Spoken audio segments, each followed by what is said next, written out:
Can you guess what we're working on in this video? If you guessed the F-150, you're correct. I'm going to install some new struts. These are just a Napa brand, nothing crazy or special. Gas shocks, something like that. And that's what we're going to be installing on the front and in the rear. And I'm going to start on the rear first.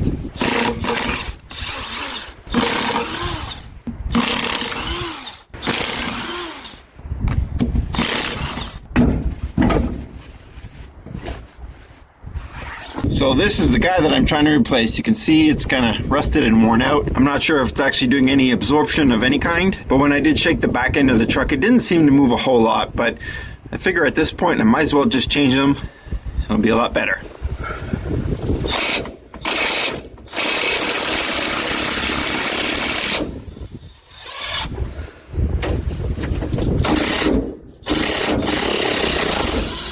Oh, the rust.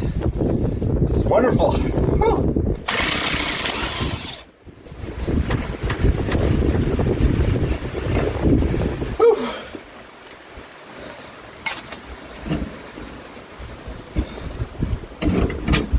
Oh, that wasn't too bad, honestly.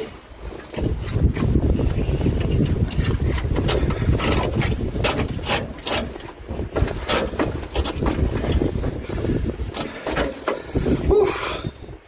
Nice. Completely out. Doesn't really seem to work that well, so it's good I'm changing it. Just gonna pop some anti-seize on there. Try and make it easier for myself next time. Not gonna go crazy, but alright, pops up the new one in. Pop the top in first.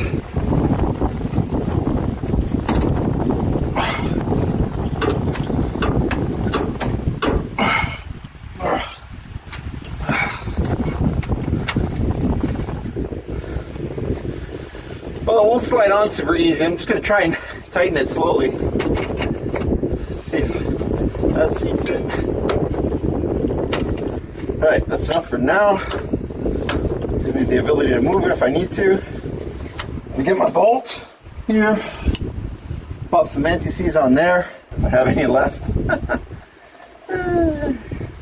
Alright, got that ready. Now I'm going to snip this. See what happens.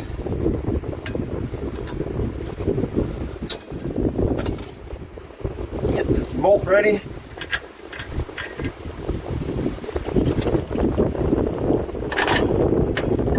There we go. Wow, perfect. All right, I'm going to snug these up, and that'll be done for this side. I'll move on to the passenger side.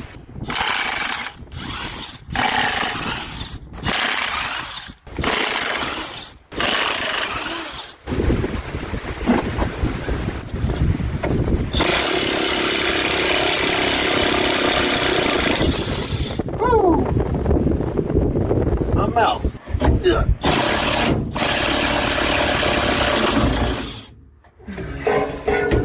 Oh yeah, good times with rust.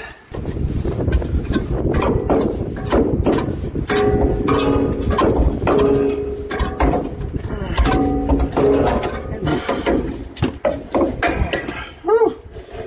My goodness, a little tougher. So here's a bit of a comparison, new and old. So the new is on the right side there, and the old ones are on the left.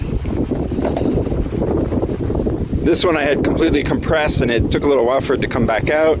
This one I've compressed, and it's still yet to really, you know, move an amount. And obviously this one's tied, so it's not going to come out just yet. Same as the other side, I'm just going to pop on some anti-seize, make sure I don't have issues.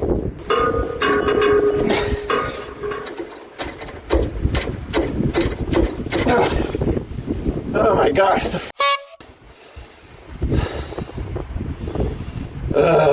Clearly those rubber bushings are a lot tighter. Can't even get a couple threads to stick out yet. Come on, man. Finally, some threads.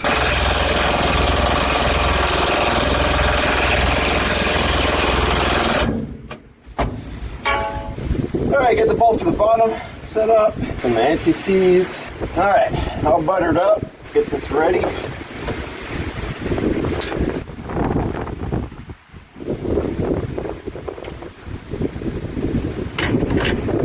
and we are golden. Finally.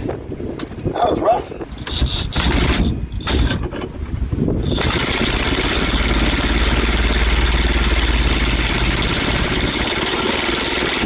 Woo! About time. All right, got the passenger side installed, got the driver's side installed. I'm glad I did it because I mean these are in bad shape. Like this one hasn't even popped back out yet. Kind of strange. Not really. Not a very hard job. On the top, it's just a nut, and then there's like a hanger that it goes onto, and on the bottom, it's just a bolt and a nut. Very easy to do. Just take your time. I mean, the only issue I had was actually putting it back on because the rubber bushings were so tight. These ones weren't too bad to take off. Did have to pry it a little bit, but they moved and popped off. Now I want to move those jack stands under the rear diff just to create a little bit more stability. I wanted them there just so if I needed to, I could move the rear diff up and down. I'm also going to keep the tires off because I actually want to buy new tires and get these ones replaced. These, I don't trust these. They're cracked and checked, and I want nothing to do with them. All right, let me change the jack stands and then move on to the front.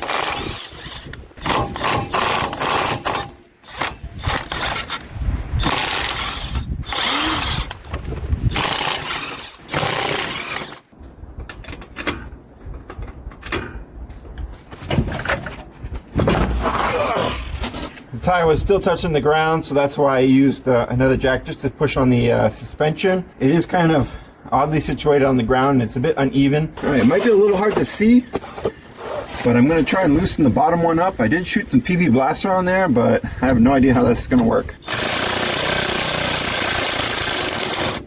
Huh. That went okay. Kind of shocked. It was pretty rusty. The bigger question is, can I get the bolt out?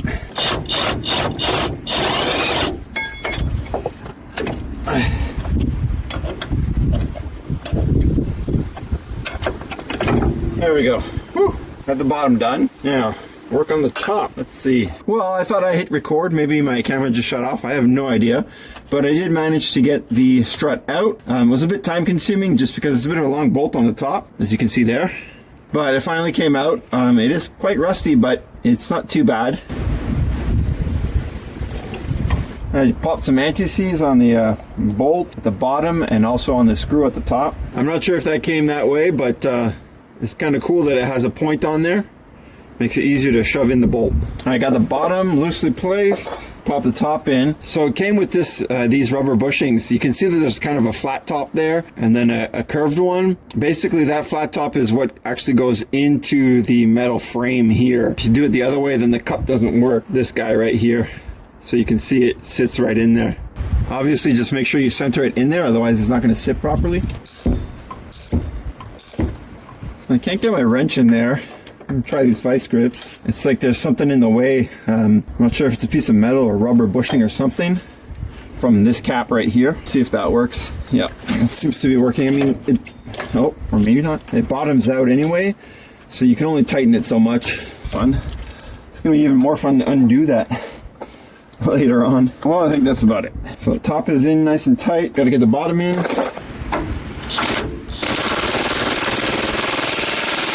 There we go. That's that. All right, on to the other side, driver's side. Oh boy.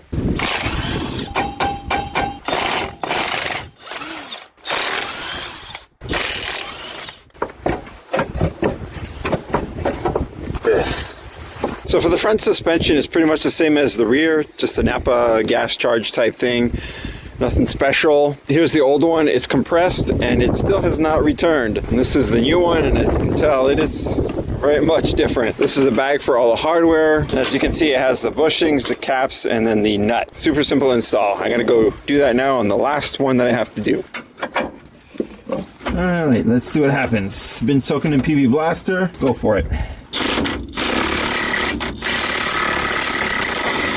All right, not bad. Oh, this one's coming out a little easier than I thought. The bolt's just sliding right out. Sweet!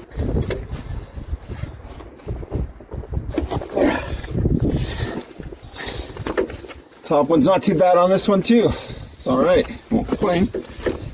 at least broke free, but now I gotta go through all that crud that's on there. Wow, like 1 hour later, well, at least that's what it felt like, finally came off. There was so much junk in there.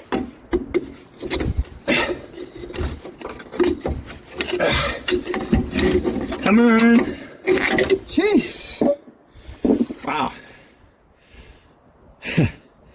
Got a bit of a curve to it. Alright, pull the old bushing out.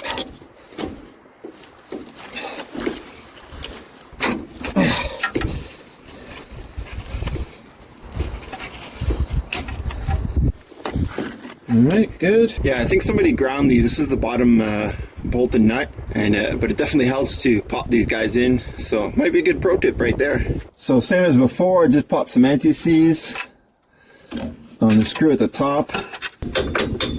Also put some on the bolt on the bottom. Did have to give the strut a little bit of a strike to get that in there, but it's in now. Voila, pop the nut on.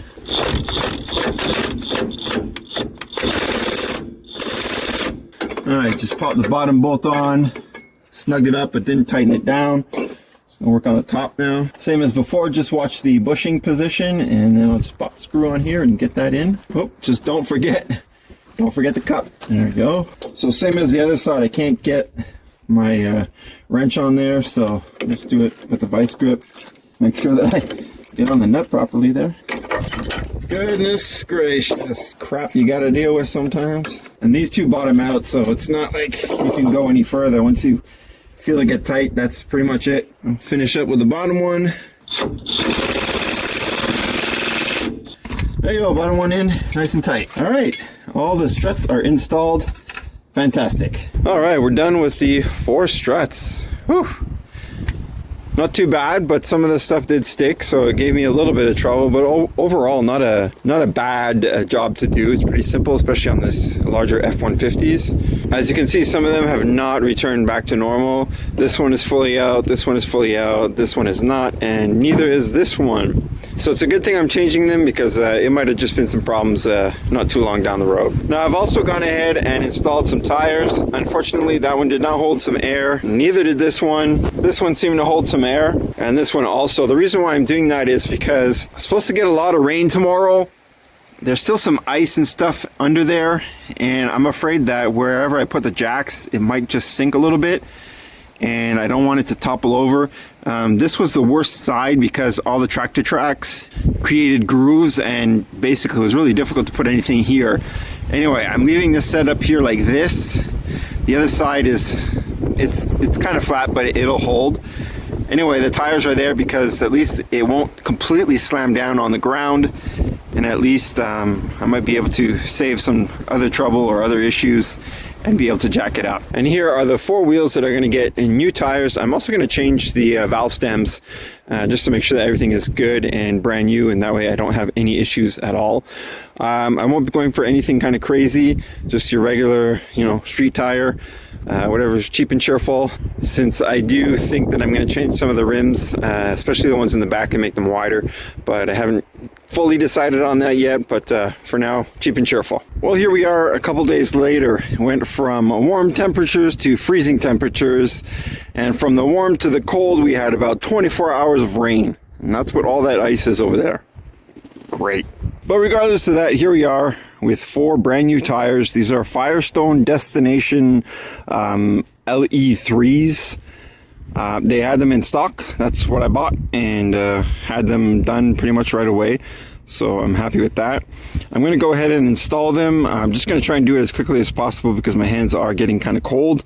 I'm going to go through them a little bit just to make sure those little connectors that you see there, or bolt holes, whatever you want to call them, that they are clean and ready for the cap. So let me just go ahead and install them and get to that real quick. Well, all the tires are on. There, and there. 4 wheels set and done. Now, if I can catch my breath, I just put 3 lug nuts on there because I am ordering new lug nuts that are solid and they're chrome to kind of try and match the wheel. these ones that they come with, they're a little cap, and that's pretty much what they look like underneath. And I found that they are pretty annoying to work with, and they actually mess up the fitment of the socket. Honestly, first time working with them and not impressed, so I personally will never be ordering those ever. Once I get all the lug nuts installed, I'll put the cap back on. I checked to make sure that all these little holes were clean and good on all the wheels. I know two of them didn't have a cap on them, and the other two did. So I just wanted to make sure everything was going to be okay. But I'll be installing those lug nuts once I get them, which should be in a couple of days. Kind of typical around here where I have to wait for stuff, but what can I do? Luckily, I got the tires pretty much done right away, which is great. Mind you, I guess that's what happens when you pick whatever's in stock and pay for it. I've officially reached the point of I hate winter, especially when you're trying to work outside and all your tools freeze. But either way, as you can see behind me, I have all 4 tires, wheels installed. I still have to get the lug nuts like I mentioned, but not a big deal. You guys don't need to see that. You guys know how to put on a bolt or a nut or whatever. Still got a few things to do on it, but I'm going to leave that for another video. A bunch of little tinkering details and stuff like that aren't really a huge thing right now. I'm just glad to get the vehicle to where it is now. So on that note, I'm actually gonna shut her down right here and go back inside and warm up. Just want to say thanks for watching. I do appreciate it, and take it easy.